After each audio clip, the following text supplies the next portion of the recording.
Can an unknown name solve the Celtics puzzle? The Boston Celtics, one of the most traditional and competitive teams in the NBA, are facing a season that challenges their ambitions. With a respectable 28-12 record and sitting in second place in the Eastern Conference, the team still gives off a sense of instability. Despite showing flashes of greatness, the recent inconsistency raises a concerning question. Is this roster truly capable of competing for a championship? The hopes for a dominant performance began to be shaken after an unexpected loss to the Toronto Raptors, a team that had won only 10 games up until that point. And this wasn't an isolated case. In recent weeks, the Celtics have been a team hard to decipher. On one hand, they dominate opponents in some games. On the other, they accumulate frustrating losses to below-average teams like the Chicago Bulls and Philadelphia 76ers. With an 8-7 record over the past month, the team is far from showing the consistency needed to face playoff challenges. However, the problem goes beyond the losses. There is a sense that the roster lacks depth and tactical options. Players like Jrue Holiday, Derek White, and Jason Tatum continue to shine, but the rotation does not offer the ideal support to face complete and balanced teams. And it's in this context that an inevitable question arises. Where can the Celtics find reinforcements without compromising their structure? According to Greg Swartz from Bleacher Report, the answer to the Celtics' problems might lie in an unfamiliar name: Keon Ellis, a shooting guard from the Sacramento Kings. With an affordable $2.1 million contract, Ellis would be one of the most viable options for Boston, considering the limitations imposed by the salary cap. While not a star, his statistics stand out. At 6'6", he averages a solid 7.1 points, 1.4 steals, and an impressive 41.1% shooting from beyond the arc. More than just numbers, Ellis brings traits that fit perfectly into the Celtics' needs. He is a consistent and versatile defender, capable of playing as a solid perimeter option.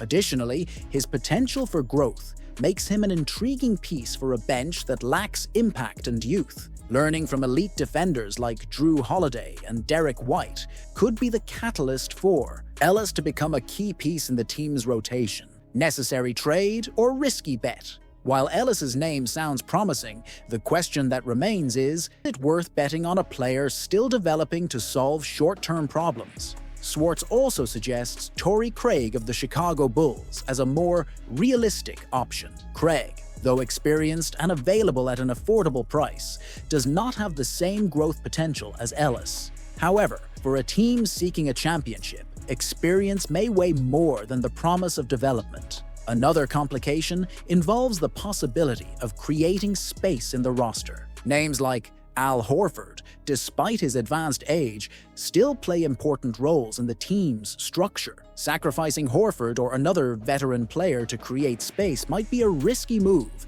that negatively impacts the group's chemistry. The Celtics' situation is a clear reflection of the challenges of building a competitive team under the restrictions of the salary cap.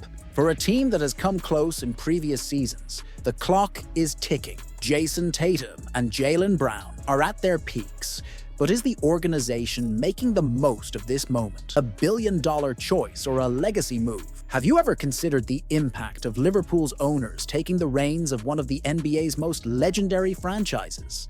The Boston Celtics. This rumor recently dominated the sports news, but an unexpected twist seems to have removed the possibility from the table. Fenway Sports Group, an FSG, denied any interest in acquiring the Celtics. But is this a carefully calculated strategy, or just the most convenient choice? So, why the Celtics? The Boston Celtics are not just a sports franchise, but a cornerstone of basketball history. With 17 NBA titles, their acquisition would represent more than a financial investment. It would be a dive into a significant cultural and sports legacy. For FSG, which already owns Liverpool, the Boston Red Sox, and the Pittsburgh Penguins, taking control of the Celtics would be a bold, strategic move.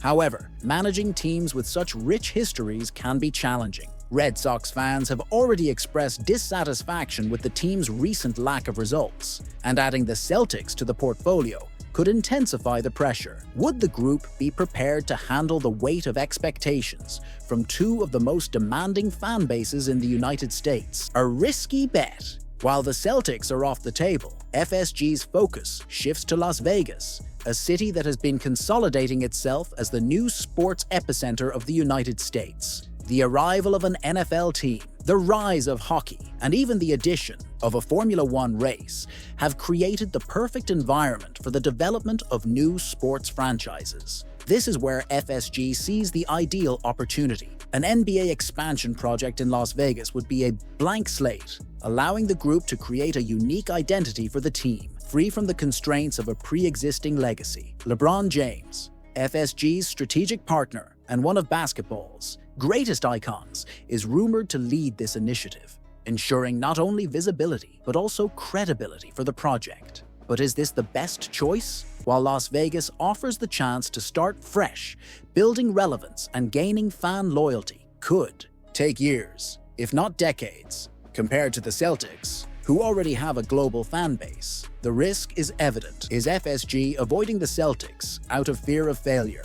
For a group that already manages giants like Liverpool and the Red Sox, FSG's refusal to acquire the Celtics might seem like financial caution. But is this prudence hiding something deeper? The Celtics' history is marked by highs and lows, and meeting the expectations of such a demanding fan base would be a monumental challenge. FSG may be avoiding associating itself with a franchise where the risk of sports failure is high, preferring to invest in a project like Las Vegas, where the initial pressure would be lower. On the other hand, avoiding the Celtics could be seen as a sign of lack of ambition. It's easy to build a new brand in an emerging market, but taking on an institution like the Boston Celtics requires courage and vision. Is FSG playing it safe instead of pursuing accomplishments that would truly solidify its legacy?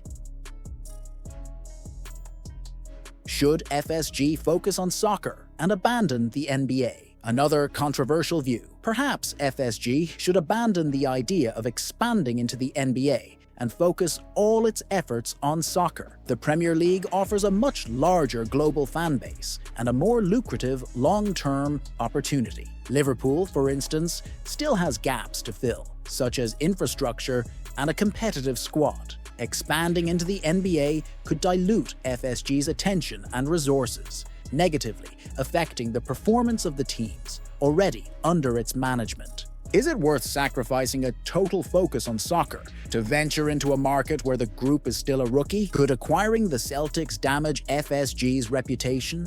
While buying the Celtics might seem like a strategic move, it could tarnish FSG's reputation if results don't come quickly. Boston fans are known for their impatience, and the group could find itself trapped in a negative narrative if it fails to deliver titles or makes controversial decisions. Moreover, Liverpool fans might see this as a diversion of attention, given that the club still strives to maintain its competitiveness. In the Premier League and the Champions League, FSG could risk alienating fans in two markets simultaneously. Is LeBron James as a partner a strategic mistake? LeBron James is an icon, but is he the right choice to lead such an ambitious project as the NBA expansion in Las Vegas? His influence is undeniable, but also polarizing. Many fans might view this partnership as a marketing move rather than a solid, strategic decision. Furthermore, tying an expansion project to a single name could limit the franchise's identity. Is FSG betting too much on LeBron and neglecting what truly makes a team